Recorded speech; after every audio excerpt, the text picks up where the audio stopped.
Há um momento específico no fim da vida, um instante frágil e silencioso, em que o corpo desiste de lutar contra a gravidade.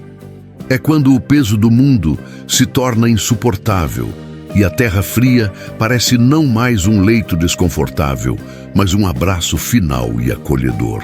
Para o cão que vamos chamar de Bento, embora ele não tivesse nome, nem história, nem ninguém para chamá-lo naquele dia, esse momento havia chegado numa tarde de sexta-feira cinzenta. Ele estava deitado em uma vala rasa, coberto por folhas secas e lixo urbano, à margem de uma rodovia onde carros passavam a 100 km por hora, alheios à tragédia silenciosa que se desenrolava a poucos metros do asfalto. Bento não estava apenas doente, ele estava apagando. Seus olhos, que um dia devem ter brilhado com a promessa de brincadeiras e lealdade, estavam agora vidrados, fixos em um ponto inexistente no céu nublado. Ele não sentia mais fome, embora suas costelas fossem visíveis como arcos de uma estrutura em ruínas. A fome é um desejo de viver, e Bento já não tinha esse desejo. Ele sentia apenas frio, um frio que vinha de dentro, dos ossos, o frio de quem foi esquecido. A sarna havia lhe roubado o pelo e a dignidade, transformando sua pele em uma carapaça ferida e inflamada. As moscas o rondavam, mensageiras cruéis da natureza que sabem quando a vida está se esvaindo.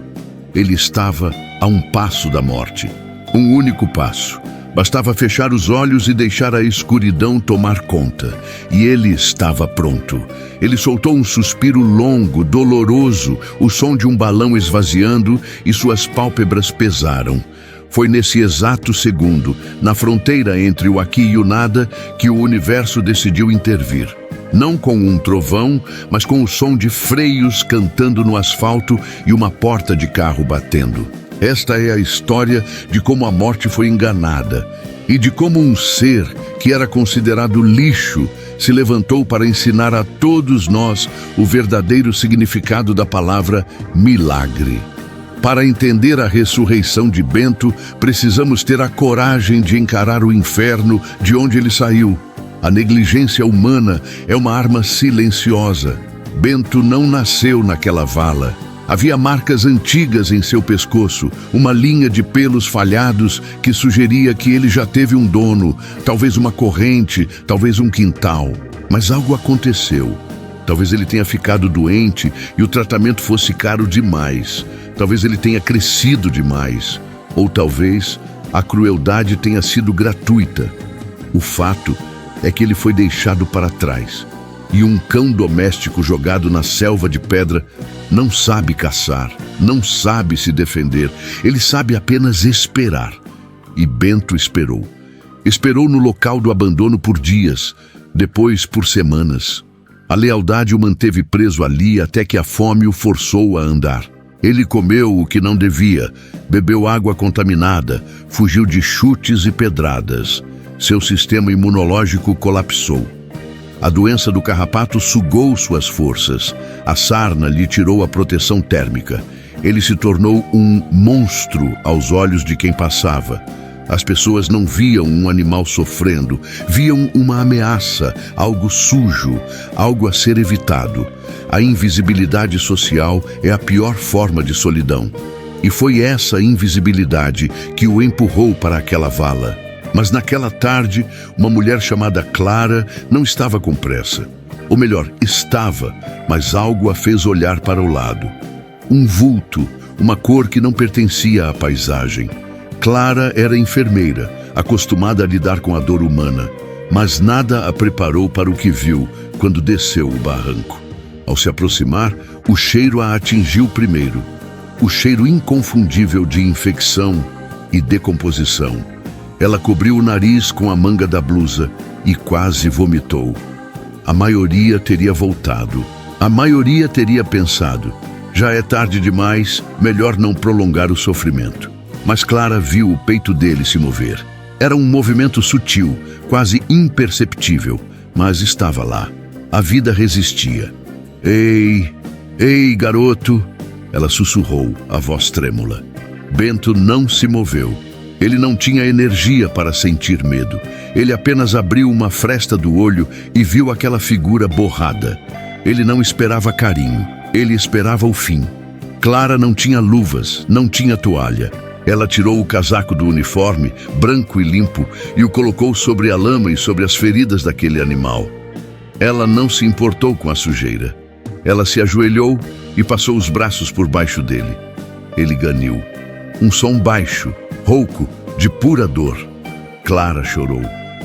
Desculpa, desculpa. Eu sei que dói, mas eu preciso te tirar daqui. Com um esforço enorme, ela o levantou. Ele era leve, assustadoramente leve. Apenas pele e osso, mas parecia pesar 1 tonelada devido à gravidade da situação. A viagem até a clínica veterinária foi feita em silêncio e oração. Clara dirigia com uma mão e com a outra acariciava a cabeça de Bento, que estava deitado no banco do passageiro, sujando o estofado de sangue e pus. Ela queria que ele soubesse, caso morresse naquele trajeto, que ele não estava morrendo sozinho, que alguém se importava, que ele tinha um nome agora. Aguenta, Bento, aguenta! A entrada na clínica foi uma cena de guerra. Veterinários correram. O diagnóstico inicial foi devastador. O Dr. Marcos, um veterinário com 30 anos de experiência, olhou para Clara com pesar. Clara, ele tem anemia profunda, desidratação severa, mias em 2 feridas, sarna sarcóptica avançada e provavelmente erliquiose. Os rins estão falhando. A temperatura dele está em 34 graus. Ele está em choque. As chances dele passar desta noite são virtualmente 0. Ele sugeriu a eutanásia. Seria o caminho da misericórdia. Seria o fim da dor. Clara olhou para Bento na mesa de metal frio. Ele estava recebendo o calor de secadores e bolsas térmicas. E então aconteceu. Bento, com um esforço titânico, tentou levantar a cabeça. Ele não conseguiu, mas ele tentou. E ele soltou um pequeno som, como um suspiro de reconhecimento ao ouvir a voz de Clara. Não, disse Clara. Ele quer viver. Eu vi nos olhos dele. Ele esperou até agora. Nós vamos lutar. Se você está torcendo por esse guerreiro, se o seu coração está acelerado, imaginando essa batalha, eu convido você a se inscrever no canal agora. Histórias como a de Bento precisam ser contadas para que o mundo saiba que a esperança é a última que morre. Junte-se à nossa comunidade de quem acredita na vida. As 72 horas seguintes foram um borrão de medo e esperança. Bento ficou na UTI. Ele recebeu sangue de um doador. Ele foi bombardeado com antibióticos e fluidos. Clara ia visitá-lo 3 vezes ao dia. Ela sentava no chão, em frente à gaiola, e lia para ele. Ela contava como era o mundo lá fora. Prometia a ele uma cama macia, grama verde e bifes suculentos. Bento passava a maior parte do tempo dormindo, o corpo usando cada caloria para reparar os danos catastróficos. Mas sempre que Clara chegava, o monitor cardíaco dele mudava o ritmo. Ele sabia que ela era o seu anjo. No 3º dia, o Dr. Marcos ligou. O coração de Clara parou. Telefonemas de veterinários nunca são bons. Clara, ele disse, com uma pausa longa. Ele levantou a cabeça e comeu um pouco de patê. Clara desabou em lágrimas no meio do trabalho. Aquele pequeno ato, comer, era a bandeira branca da morte se rendendo. Bento tinha decidido ficar. A recuperação foi lenta e dolorosa. A sarna tinha deixado a pele dele tão sensível que qualquer toque era agonia. Os banhos medicinais eram torturantes, mas necessários. Bento gemia, mas nunca, nem uma única vez, tentou morder. Ele parecia entender que aquela dor era diferente. Era a dor da cura, não da agressão. Aos poucos, a pele vermelha e inflamada começou a secar. A infecção cedeu. E então, o milagre visual começou. Onde havia apenas crostas, uma penugem cinza clara começou a surgir. Bento não era apenas um vira-lata, ele parecia ter traços de um schnauzer ou de um terrier, com pelos que prometiam ser longos e macios. Mas curar o corpo era a parte fácil. A mente de Bento estava em frangalhos. Ele tinha pavor de vassouras. Ele tremia se alguém levantasse a voz. Ele se encolhia no canto da sala se um homem entrasse no ambiente. Ele não sabia o que era brincar. Quando Clara jogou uma bolinha para ele pela primeira vez, ele se assustou e fugiu. Ele não entendia o conceito de diversão. Sua vida tinha sido apenas sobrevivência. Clara percebeu que precisava reabilitar a alma dele. E ela fez isso com a paciência de uma santa. Ela sentava no chão com ele por horas, oferecendo petiscos na mão, mostrando que as mãos humanas também podiam dar, não apenas tirar. Foi numa tarde de domingo, cerca de 3 meses após o resgate, que a verdadeira volta por cima aconteceu. Bento já estava mais forte, com o pelo crescendo bonito e brilhante, cor de sal e pimenta. Ele estava no jardim de Clara, observando os pássaros. Clara estava lendo na varanda. De repente, ela ouviu um latido. Não um ganido de dor, mas um latido de verdade. Forte, rouco. Ela olhou. Bento estava em posição de brincadeira, com as patas dianteiras abaixadas e o traseiro levantado, abanando o rabo freneticamente para uma borboleta. Ele olhou para Clara, deu um pulo desajeitado e correu em círculos. Aquilo era alegria. Pura, destilada e absoluta alegria. O cão que estava morto na vala estava agora celebrando a existência de uma borboleta. Bento não apenas sobreviveu, ele floresceu. Mas a história não termina com ele sendo um cachorro feliz no sofá de Clara. A gratidão de um animal resgatado é uma força poderosa. E Bento tinha muito a dar. Clara percebeu que ele tinha uma sensibilidade especial.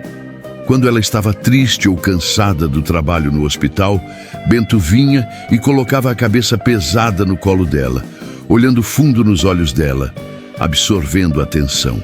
Ele não pulava nas visitas. Ele se aproximava devagar e encostava o corpo nas pernas das pessoas, oferecendo conforto. Clara decidiu levá-lo para fazer um teste para ser cão de terapia. Os avaliadores ficaram céticos no início. Cães de rua costumam ter traumas imprevisíveis, disseram.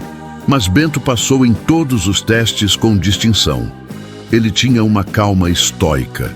Ele permitia ser tocado em qualquer lugar, não reagia a barulhos altos e tinha uma empatia sobrenatural. 6 meses depois de ter sido encontrado como um pedaço de lixo na estrada, Bento entrou pela porta da frente de um asilo para idosos, vestindo um colete azul de cão-terapeuta. Ele caminhou pelos corredores com a dignidade de um rei. Ele entrou no quarto de uma senhora chamada Dona Maria, que não falava há meses devido a uma depressão profunda após a morte do marido. Bento se aproximou da cadeira de rodas dela. Ele colocou o focinho na mão enrugada dela. Dona Maria olhou para baixo. Seus olhos se encheram de lágrimas. Ela começou a acariciar a cabeça peluda de Bento e então ela sussurrou: "Você é lindo." Foram as primeiras palavras dela em meio ano. As enfermeiras choraram. Clara chorou. Bento apenas abanou o rabo, sabendo que tinha cumprido sua missão. A partir desse dia, Bento tornou-se uma lenda. Ele visitava hospitais infantis, onde crianças carecas pela quimioterapia abraçavam seu pescoço e esqueciam da dor e das agulhas. Ele visitava centros de reabilitação física, motivando pacientes a moverem as mãos para jogar a bola para ele. Ele, que conheceu a dor absoluta, tornou-se um especialista em curá-la nos outros. Ele sabia instintivamente quem no quarto estava sofrendo mais e ia direto para essa pessoa. Era como se as cicatrizes dele, agora invisíveis sob o pelo, conversassem com as cicatrizes invisíveis das pessoas. Houve um caso específico que marcou a trajetória de Bento. Um menino autista chamado Lucas, que tinha pavor de toque e de animais. Lucas vivia em seu próprio mundo, isolado.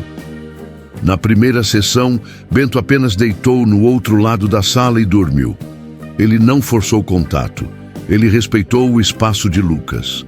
Sessão após sessão, Bento chegava um pouco mais perto, milímetro por milímetro, sem nunca olhar diretamente nos olhos de Lucas, o que poderia ser interpretado como ameaça. Um dia, Lucas deixou cair seu brinquedo favorito perto de Bento. Bento não pegou o brinquedo, ele apenas o protegeu com a pata e esperou. Lucas se aproximou, pegou o brinquedo e, num impulso, tocou a pata de Bento. Bento não se moveu. Lucas fez carinho e sorriu. A mãe de Lucas desabou em prantos. Bento tinha construído uma ponte onde terapeutas humanos tinham falhado. A volta por cima de Bento não foi apenas ficar saudável, foi tornar-se essencial. Aquele ser que o mundo descartou como inútil estava agora dando sentido à vida de dezenas de pessoas. Ele provou que o valor de uma vida não está na sua aparência, na sua raça ou no seu passado, mas na sua capacidade de amar e servir. Hoje, anos depois, Bento já é um senhorzinho. Seu focinho está branco e ele anda um pouco mais devagar devido a uma artrite leve, herança de seus dias difíceis. Mas ele ainda veste seu colete azul. Ele ainda vai trabalhar. E quando ele chega em casa, ele tem a melhor cama, a melhor comida e o amor incondicional de Clara. Às vezes, quando está chovendo muito lá fora, ele olha pela janela. Talvez ele se lembre da vala, talvez ele se lembre do frio. Mas então, ele olha para Clara, suspira e volta a dormir, seguro de que aquele pesadelo acabou para sempre. A história de Bento nos deixa com uma pergunta desconfortável e necessária. Quantos Bentos nós passamos na rua todos os dias e ignoramos?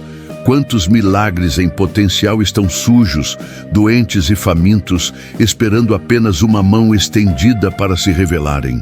A lógica do mundo diz que não podemos salvar a todos, que é apenas um cachorro. Mas pergunte a Dona Maria, pergunte ao pequeno Lucas, pergunte a Clara se ele era apenas um cachorro. Para eles, Bento foi o mundo inteiro. Não subestime o poder de uma segunda chance. A recuperação é possível. A transformação é real. Do fundo do poço ao topo da montanha, a jornada de Bento é a prova viva de que, enquanto houver um coração batendo, existe esperança. E o verdadeiro herói dessa história não foi apenas a Clara que parou o carro. Foi o Bento que teve a coragem absurda de não desistir, mesmo quando tudo dizia que ele deveria. E talvez, só talvez você que está ouvindo isso agora esteja precisando dessa mensagem para a sua própria vida. Talvez você se sinta na vala.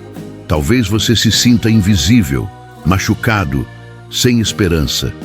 Se um cachorro, sozinho e sem recursos, conseguiu dar a volta por cima, você também consegue. Aceite a ajuda, aceite o amor e lembre-se, a sua história ainda não acabou. O seu milagre pode estar virando a esquina agora mesmo. Se a jornada de Bento tocou a sua alma, se você sentiu a dor e a glória dessa transformação, por favor, deixe seu like e compartilhe este vídeo. Vamos fazer com que a história dele inspire mais adoções, mais resgates e mais compaixão. O mundo precisa de mais Claras e de mais Bentos. Inscreva-se no canal para continuar recebendo essas doses de emoção e verdade. Obrigado por assistir e lembre-se, seja a mão estendida que alguém precisa hoje. Até a próxima história.